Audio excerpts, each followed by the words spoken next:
Welcome back to my channel, everybody. Today I'm going to be ranking my Lattafa fragrance collection for you. And I have 17 fragrances here, one of which I do share with my husband. But in total, we have 17 fragrances to rank. So let's get started. Starting at number 17, we have Abiyedh Rouge. Now, Abiyedh Rouge is supposed to be an inspiration of Baccarat Rouge 540.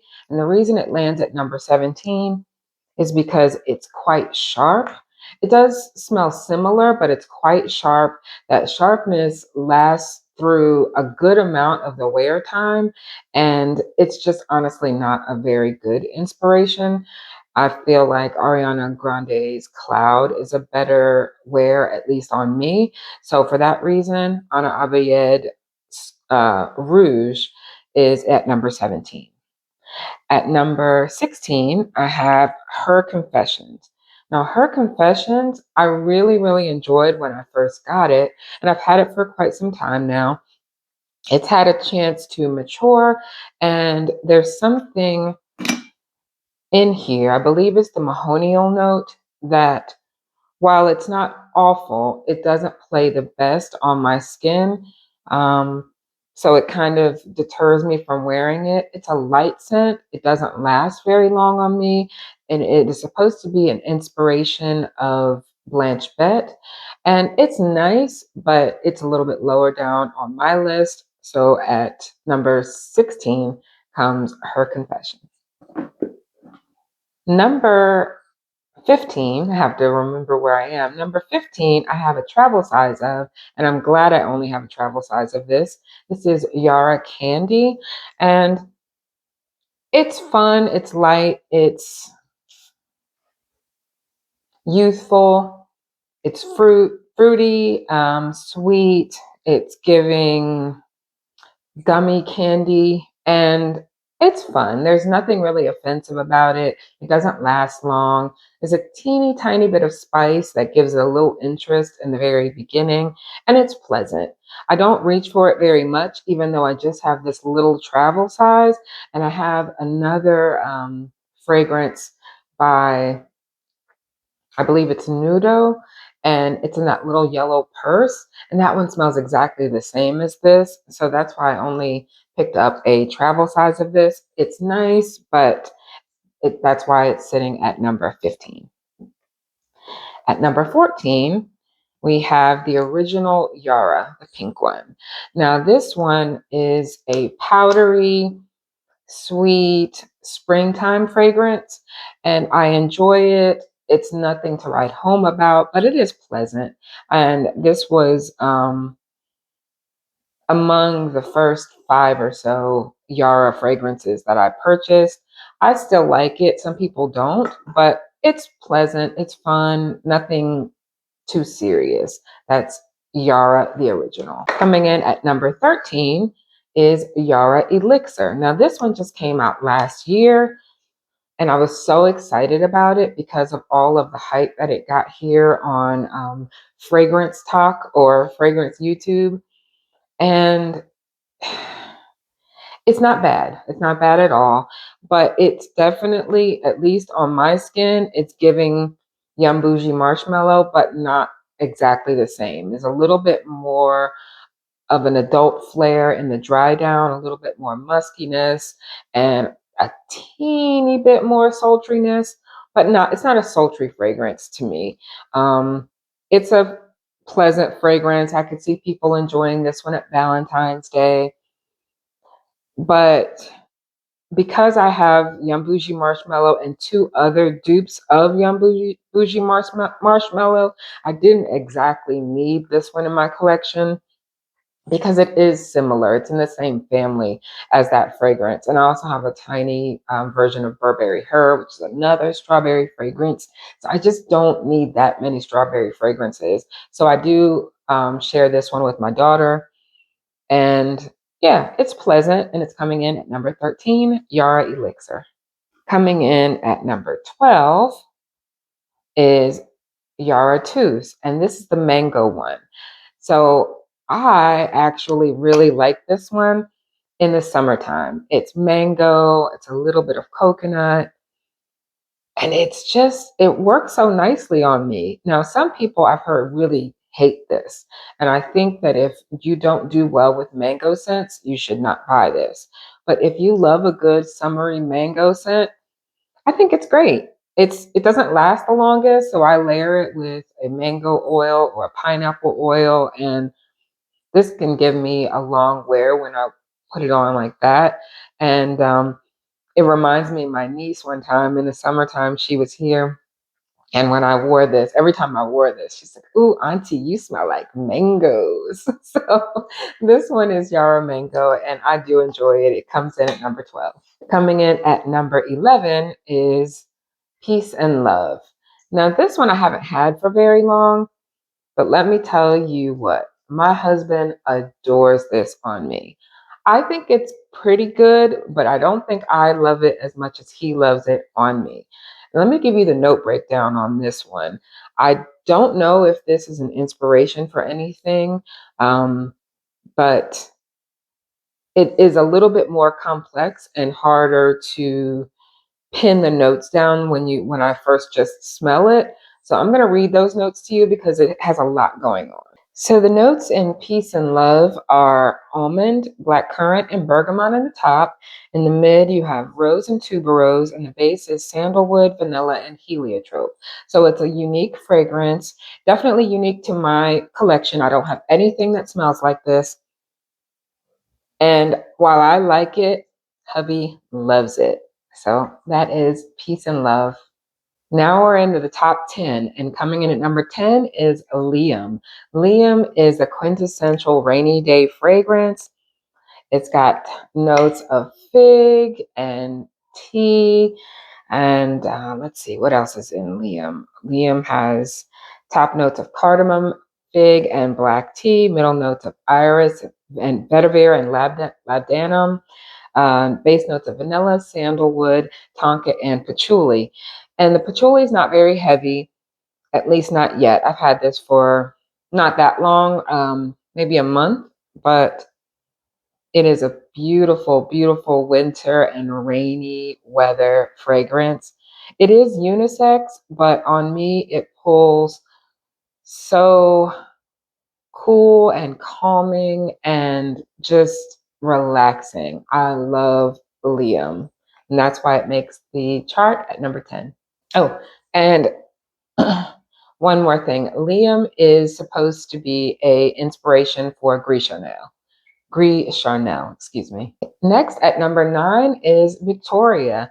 This is a beautiful bottle. I love this bottle, and I feel like Victoria, when I first got it, I actually loved it because it's an inspiration of devotion, and I didn't really like devotion. It was a little too sharp and piercing for me, but Victoria is a lot creamier and easier to wear. The lemon is more fluffy and the vanilla comes through a little bit more. But as I have allowed this to sit and mature in my collection, on the dry down, there is an aromatic quality that comes through that is not my favorite. It smells a little like cumin, and cumin is not exactly what I want to smell like. So in order to combat that and still be able to wear this lovely fragrance, I layer it with a lemony or citrusy type of oil, or even something that's more vanilla to combat that little that I get on the dry down. But I still enjoy Victoria, and I still pull for her, and I get compliments when wearing this fragrance. So at number 9, that's Victoria. At number 8 is an oldie but a goodie. And I think this is probably one of Lattafa's most popular fragrances, and that is Eclaire. Eclaire is a beautiful inspiration of Bianco Latte. It's a little bit spicy, milky, caramel, vanilla. It's beautiful. I enjoyed it when I first got it, and I've had it for over a year, maybe 2 years. I don't know. I've had it for a while. It's deepened. It's gotten more sweet, more sultry, and it's perfect for fall and winter. And I absolutely love this fragrance. I don't wear it all the time, but when I do, I smell myself and I smell good. That is Eclaire. Coming in at number 7 is Angham. Angham is a popular fragrance, especially here on YouTube in the fragrance community, and it's an inspiration of Burberry's Goddess. I have a small travel size of Burberry's Goddess, and that one, the lavender note is amped up quite a bit. And in this one, the lavender is dialed back a little bit and the vanilla is amped up a little bit. And those are the primary notes that I smell in Angham. And I notice I can put it on quite liberally and it doesn't seem overpowering. And it's a beautiful aromatic vanilla. And that is Angham at number 7. Coming in at number 6, can you have a Lattafa collection without her or him? Because this is a unisex fragrance and it is none other than Khamrah. Khamrah this is the original Khamrah, and it is a inspiration of Killian's Angel Share. To me, it doesn't smell exactly like Angel Share. I feel like there's still a place in my collection for Angel Share. I don't have a full bottle of Angel Share. It is a travel size, and that travel has lasted me quite a while, but they are different. Angel Share is a little bit more smooth and just a little sexier and a little bit more feminine to me. Whereas Khamrah is a little bit more unisex. I know Angel Share and Khamrah are both technically unisex fragrances, but I feel like Khamrah is a little bit more unisex, which is why this one is the one that I share with my husband. It's got that cinnamon, boozy, vanillic, um, just sultriness about it. And it is a lovely, lovely winter and evening fragrance or one for your guy. And that is why it's in at number 6. Number 5 is Abiyedh Oud Honor and Glory. This one, some people say is a unisex or even male fragrance, but I love it. It has a beautiful pineapple note. That's primarily what I smell when I smell this.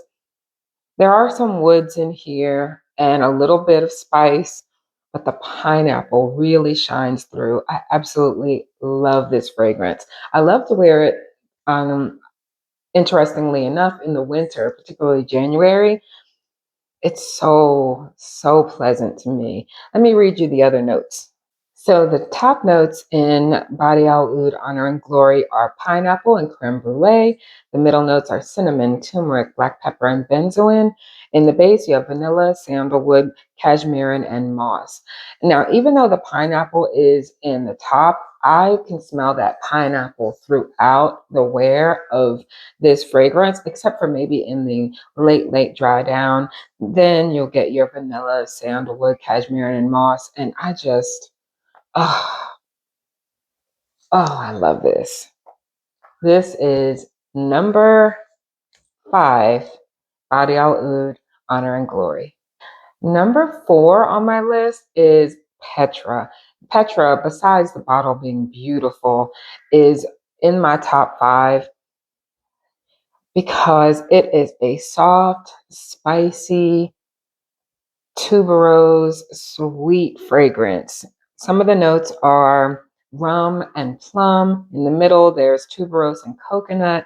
And then the base, vanilla, musk, and praline. And this wears so delightfully yummy on my skin. I like to wear it to go to bed.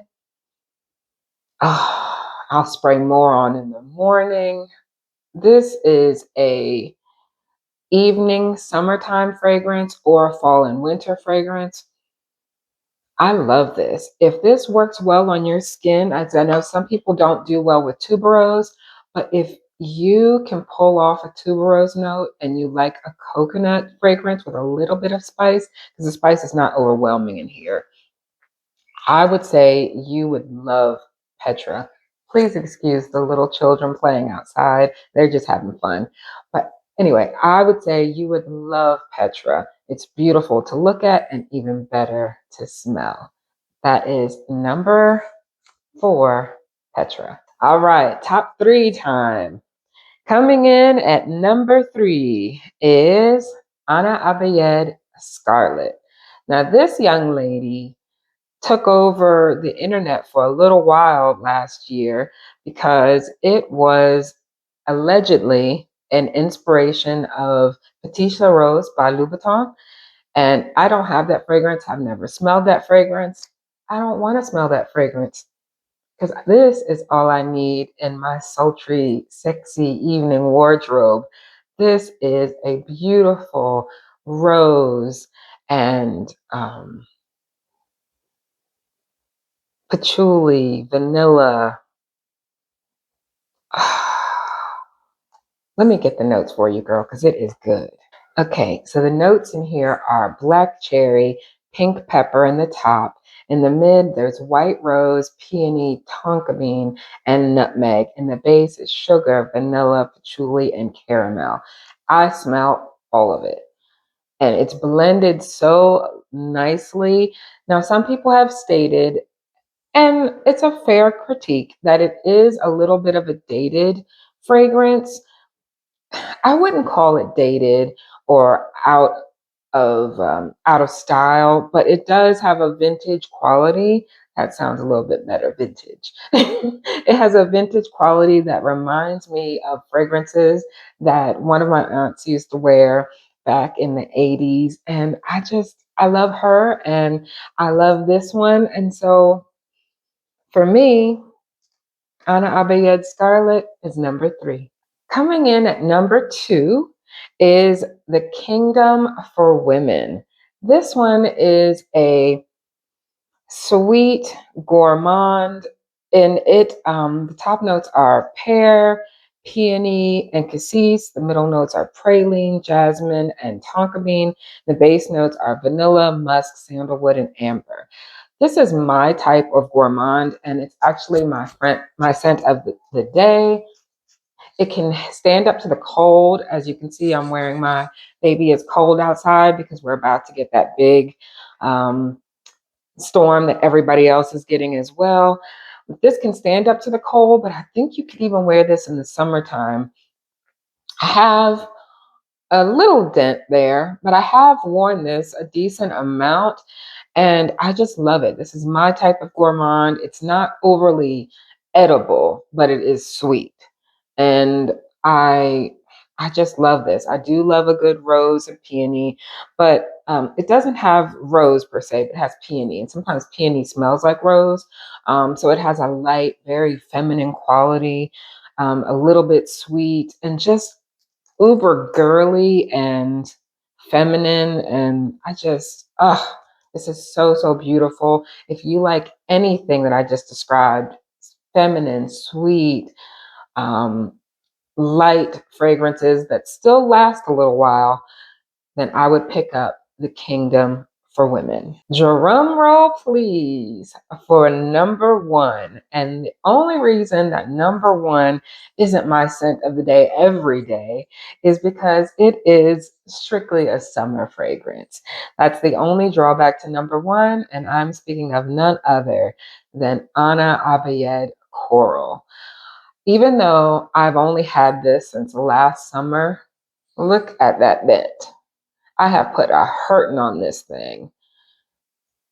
I sprayed down in this at so many summer functions. I got so many compliments wearing this.